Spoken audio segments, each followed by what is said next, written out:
Hello everybody, it's your favorite YouTuber here, Darth Vader Chess, back here with another video. And today's an exciting one. We have the American Cup 2026 Grand Final. Consists of two players, Levon Aronian and Wesley, so no introduction needed. They both had really tough battles and really tough opponents to get here. They had to face the likes of Abhimanyu Mishra, and even Fabiano Caruana, who is in just exceptional form. He's playing the candidates towards the end of this month. He's world number 3, so I mean, they had really tough battles to get here. This is the grand final. It's game 1. Wesley with the white pieces, Levon with the black pieces. So let me stop talking and let's enjoy some chess.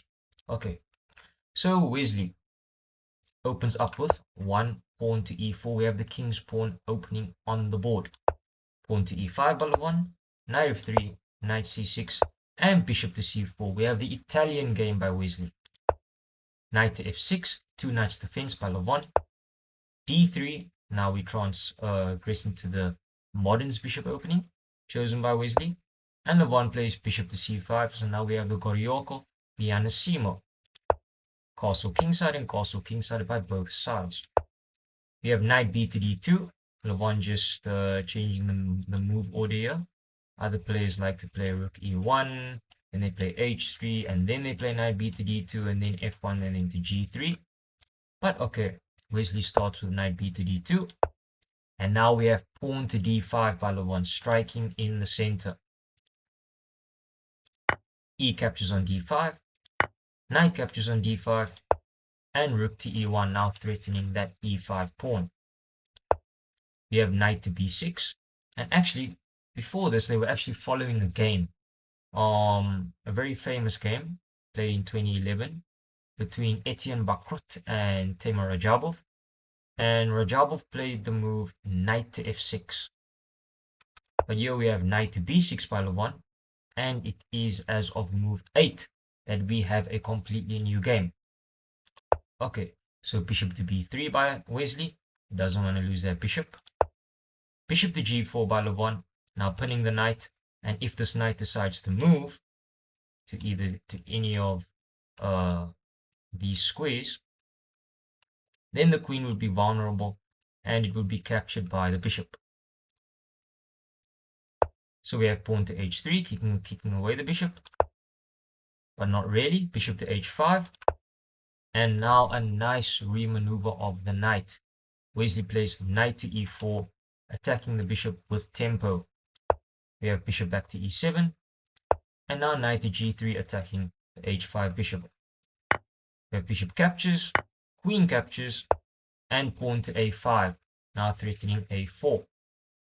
So Wesley plays pawn to c3, freeing up the c2 square for the bishop, and pawn to a4. We have bishop to c2 by Wesley, king to h8 by Levon. I'm assuming that Levon played king to h8 because he wants to play pawn to f5, and he's scared that the bishop will later on in the game find its way back onto b3 and deliver a check. So we have king to h8 by Levon. But now we have knight to f5 by Wesley. Bishop to f6. And this is now an inaccuracy by Levon Aronian. What he should have done is, he should have just played bishop to g5. It was the only move to keep him in the game. And then white would have probably captured and queen captures and the position would have been fine. But he plays bishop to f6 and it's an inaccuracy, and Wesley can now strike, and he does. We have pawn to d4 by Wesley, striking in the center. But now you might be thinking, why is this move a blunder? Why is bishop f6 a blunder? It's a blunder because Wesley now strikes in the center, and now we're even thinking, isn't Wesley making the blunder because now the d4 pawn, white would just be a pawn up if everything captures. But now look at this. If e captures, c captures, knight captures, knight captures, queen captures. The position is fine, and black is actually up a pawn. But no, if e captures, Wesley has this beautiful move, knight captures on g7. And after bishop captures on g7, white will have the nice queen to f5 move, threatening checkmate on h7. And the only way to stop that mate is by playing queen to h4. But after g3, that queen is trapped, and that queen has nowhere to go. So then black would have to play something as rook to a5. But after queen captures and knight captures, white actually sacrifices the queen, but then wins the queen back. And as you can see, white has two rooks and a bishop, while black has a rook, a bishop, a knight, and a knight. So white is up the exchange. So black can't go for e captures on d4. So black plays g6. And now there's only one winning move for Wesley that wins the game on the spot. It's a very hard one, and I would actually like to give you, the viewers, a couple of seconds to try and find that move.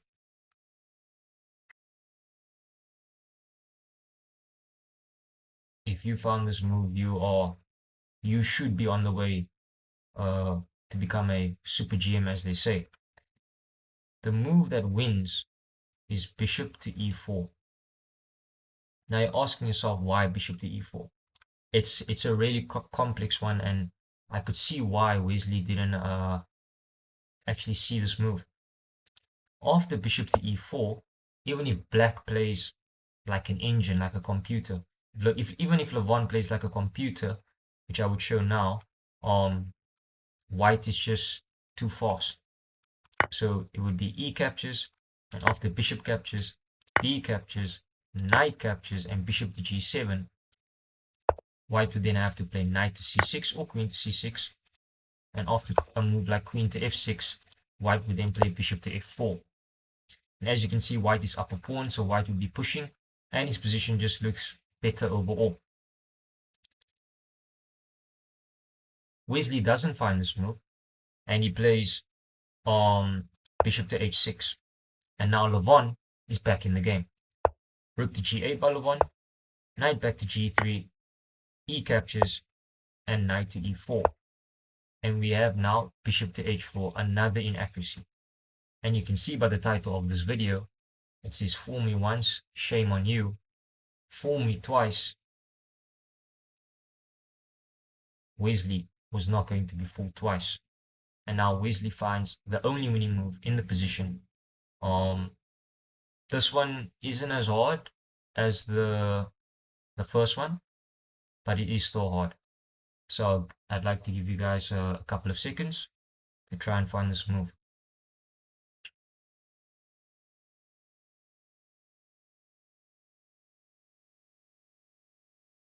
The move is rook a to d1, pinning the d4 pawn so that black cannot capture, because then white would just capture the queen. And so Levon plays f5, knight to c5. Now, that's the mistake. The bishop moved to h4. If black had played knight to d7 or bishop to e7, he would have been safe in the position. And if that bishop was on e7 and then rook a to d1, then black can play f5, because then the knight can't come to c5, as the knight would be captured. But because the bishop was played on h4, rook a to d1, and pawn to f5, now the knight gets the c5 square, because that bishop is not on e7. So we have rook to e8, knight captures on b7, queen to f6, and now pawn to g3, trapping this bishop. This bishop doesn't have anywhere to go. The bishop can play g5, be placed on g5, but the position is still lost, because if bishop to g5 was played, white would just capture, queen captures, and then the knight is hanging, and then queen captures on c6, and now white is up a full piece. So after g3, Levon plays g5, saying that if you take my bishop, I will take your bishop. And so Wesley stops this. He plays queen to h5. And now this bishop is trapped. Black can't capture this bishop. Black can't even go for anything as rook to e6 because the other rook is right on this open file with the black rook. So that rook would not be able to defend that bishop, and white would just simply capture, queen captures, and capture the bishop on h4. So there's no hope in trying that. Wesley then plays, Levon plays rook to g8, and now Wesley captures the bishop. He's up for bishop, g takes h4, g takes h4, and king to h1.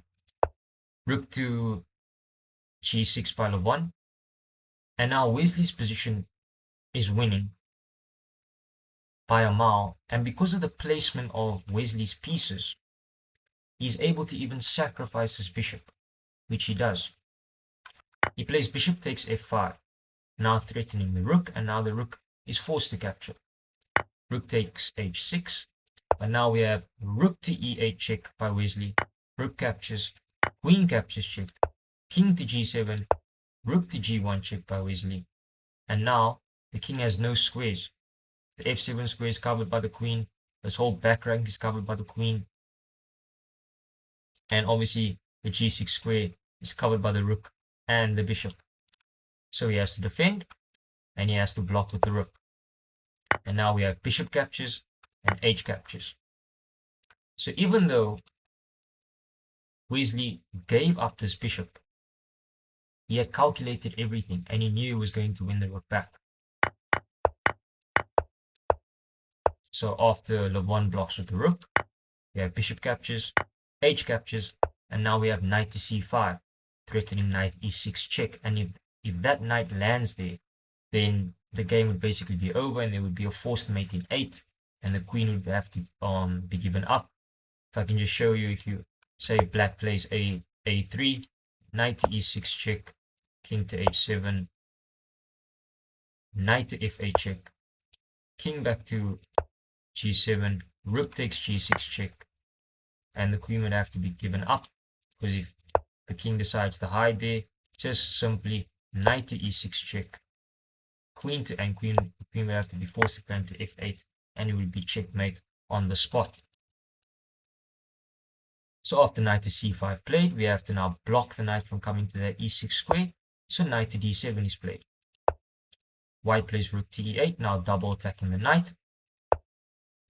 Knight b to d5 to defend this knight. Knight to e6 check, king to h7, knight captures on d4, and pawn to c5, now threatening this knight again. We have knight back to e6, queen captures f2, now threatening that e1 rook, and now we need to be careful, because if black just makes a mistake by just playing rook to g1, then black wins immediately with queen to f3 check, king to h2, queen to e2 check, and after say back king to h1, we have queen takes e6, and now instead of white winning, it's black that's winning, because it's 2 knights for the rook. So Wesley has to be really precise here, which he is. Only winning move, knight to g5 check, king to h6, rook to g1, and now there's no checks. You see how the knight covers that square? There's no checks for Wesley. I mean, there's no checks for Levon. So king back to g7, knight back to e6 check, king to h7, knight to f8 check, king to g7, knight takes g6, and it was in this position on move 42 that Levon Aronian resigned the game, as the position is lost, and Levon just said it's time to resign now. So a beautiful game by Wesley. He did miss the first move, the first inaccuracy by Levon. He didn't see the winning move. It was a very complex position. He didn't know what the plan was after bishop to e4. So it just shows that these players aren't engines; they're actually humans after all.